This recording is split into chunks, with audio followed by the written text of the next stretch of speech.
বউ। কারো কান্নার শব্দ মনে হচ্ছে, কিন্তু এই খোলা মাঠে কান্নার শব্দ কোথা থেকে আসছে? এভাবে আবার কে কান্না করছে? যাই, আশেপাশে একটু খুঁজে দেখি তো। আহারে, কত ছোট্ট একটা বাচ্চা কিভাবে মাঠের কোনায় বসে কান্নাকাটি করছে, অথচ আশেপাশে কিনা কেউ নেই। এখানে এই বাচ্চাটাকে কে ভাবে ফেলে রেখে গেছে? আর কেই বা এই বাচ্চার বাবা মা? বাচ্চাটাকে দেখে তো আমার ভীষণ মায়া হচ্ছে। মাঠে গরুগুলো ঘাস খেতে থাক, আমি এই বাচ্চাটাকে নিয়ে বাড়িতে যাই। বাচ্চাটার যে মুখ একদম শুকিয়ে গেছে। আহারে, খেয়ে দে বাচ্চাটা কত সুন্দর ঘুমিয়ে পড়লো। এই বাচ্চাটাকে নিয়ে এখন আমি কি করব? আমি তো কিছুই বুঝতে পারছি না। একদিকে এই গরু, আর একদিকে এই বাচ্চা। না না, যাই যাই, আগে গরুগুলোকে নিয়ে আসি, তারপর যা হবে তা না হয় দেখা যাবে। তো বন্ধুরা, ততক্ষণে তোমরা অ্যান্সার করো 16 + 16 কত হয়। অ্যান্সারটি অবশ্যই কমেন্টে জানাবে। দুদিন তো হয়ে গেল, বাচ্চাটাকে তো এখনো কেউই নিতে এলো না। আর তাছাড়া বাচ্চাটার বাবা মারও কোনো সন্ধান পেলাম না। মনে তো হচ্ছে এই বাচ্চার দায়িত্ব আমাকেই নিতে হবে। তবে আমি একটা ছেলে মানুষ হয়ে এই বাচ্চার দায়িত্ব কি করে নেব? আর গরুগুলোরও বা দেখভাল করব কি করে? এবার তো মনে হচ্ছে এই বাচ্চার দেখাশোনা করার জন্য আমাকে একটা বিয়েই করতে হবে। আচ্ছা, আমি তো রাখাল, আমাকে আবার কে বিয়ে করবে? এই গরু আর গোয়াল ঘর ছাড়া আমার তো আর কিছুই নেই। না না, এভাবে ভাবলে চলবে না। এই বাচ্চার মুখ দেখে আমাকে অন্তত বিয়ে করতেই হবে। বুড়িমা, তোমার বাড়িতে তো একটা নাতনি আছে, আর সেও তো বিয়ের উপযুক্ত। বলছি কি বুড়িমা, তুমি তোমার নাতনিকে আমার সাথে বিয়ে দেবে গো? আমার বাচ্চাটাকে দেখার জন্য একটা মা যে ভীষণ দরকার। তুই কি সব উল্টো পাল্টা কথা বলছিস বলতো? আমার নাতনি দেখতে তো ভীষণ সুন্দরী। আমি আমার নাতনিকে অনেক ভালো পাত্রীর সাথে বিয়ে দেব। তোর মতো রাখালের হাতে কিনা আমি আমার নাতনিকে তুলে দেব বাচ্চা পালন করার জন্য? তোর কি মাথা ব্যথা খারাপ হয়ে গেছে নাকি রে? যা, দূর হ, দূর হ বলছি। বৃদ্ধার এমন কথা শুনে রাখাল চলে যায়, আর মাঠের কোনায় বসে মেয়েটিকে নিয়ে হতাশ হয়ে বসে থাকে। আর তখনই মাঠের পাশের নদী থেকে হঠাৎই হাসির আওয়াজ ভেসে আসতে থাকে। কে কে এভাবে হাসছে? আমি এদিকে চিন্তায় মরছি, আর আমার দুঃখ দেখে কিনা হাসি পাচ্ছে। কার এত হাসি পাচ্ছে? দেখি তো, দেখি তো গিয়ে, কার মনে এত আনন্দ লেগেছে। বাহ, এই পরী তো দেখছি ভারী সুন্দর।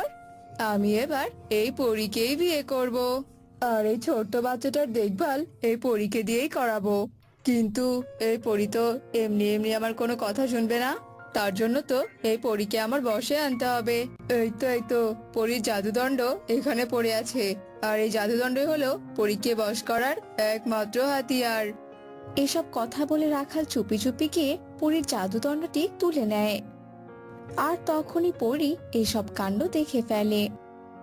এই এই তুমি কি করছোটা কি? হ্যাঁ, তুমি আমার জাদুদণ্ড কেন নিয়েছো?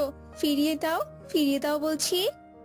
বোকা পড়ি, আমি তোমার জাদুদণ্ডটা এমনি এমনি নেইনি, তোমাকে আমার বশে আনার জন্যই নিয়েছি। তাই তুমি আর কখনোই এই জাদুদণ্ডটা ফিরে পাবে না। এইসব তুমি কি বলছো রাখাল? তুমি আমাকে বশ করতে চাইছো মানে? তুমি জানো আমি চাইলে এক্ষুনি তোমার 12টা বাজাতে পারি। সেটা তো আর কিছুতেই সম্ভব নয় পরি, কারণ তোমার জাদুদণ্ড যে আমার হাতে। আর তাছাড়া তুমি যদি এখন আমার কোনো কথা না শোনো, তাহলে আমি এক্ষুনি তোমার এই জাদুদণ্ডটা ভেঙে ফেলবো। না না রাখাল, দয়া করে তুমি এমন কাজ করো না, তাহলে যে আমি আর কোনোদিন পরিরাজ্যে ফিরতে পারবো না।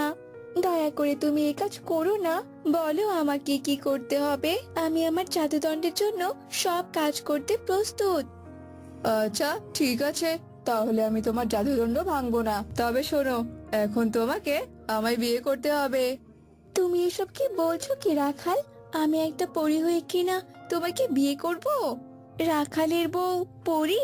এটা কি করে সম্ভব? সবই সম্ভব, বুঝেছো? আর এখন যদি তুমি আমায় বিয়ে না করো, তাহলে আমি সত্যি সত্যি তোমার এই জাদুদণ্ডটা ভেঙেই ফেলবো। না না রাখাল, দয়া করে তুমি এমন কাজ করো না, আমি তোমার প্রস্তাবে রাজি। রাখাল, আমাদের তো বিয়ে হয়ে গেছে, এবার তবে তুমি আমার জাদুদণ্ডটা ফিরিয়ে দাও। শোনো পরি, আমি তোমাকে এই বাচ্চাটা লালন পালন করার জন্যই বিয়ে করেছি। তাই যতদিন এই বাচ্চাটা বড় না হবে ততদিন তুমি তোমার জাদুদণ্ড ফিরে পাবে না। রাখাল, তুমি এসব কি বলছো? আমি একটা পরী হয়ে মানুষকে বিয়ে করলাম, এখন কিনা আবার মানুষের বাচ্চা লালন পালন করব? তুমি আমাকে দিয়ে কেন এমনটা করাচ্ছো? সেটা না হয় তুমি সময় হলেই বুঝতে পারবে। এখন চুপচাপ আমার সব কথা মেনে নাও, এতেই তোমার মঙ্গল হবে। তা না হলে তুমি আর কখনোই তোমার জাদুদণ্ড ফিরে পাবে না, আর তোমার পরিরাজ্যেও ফিরে যেতে পারবে না।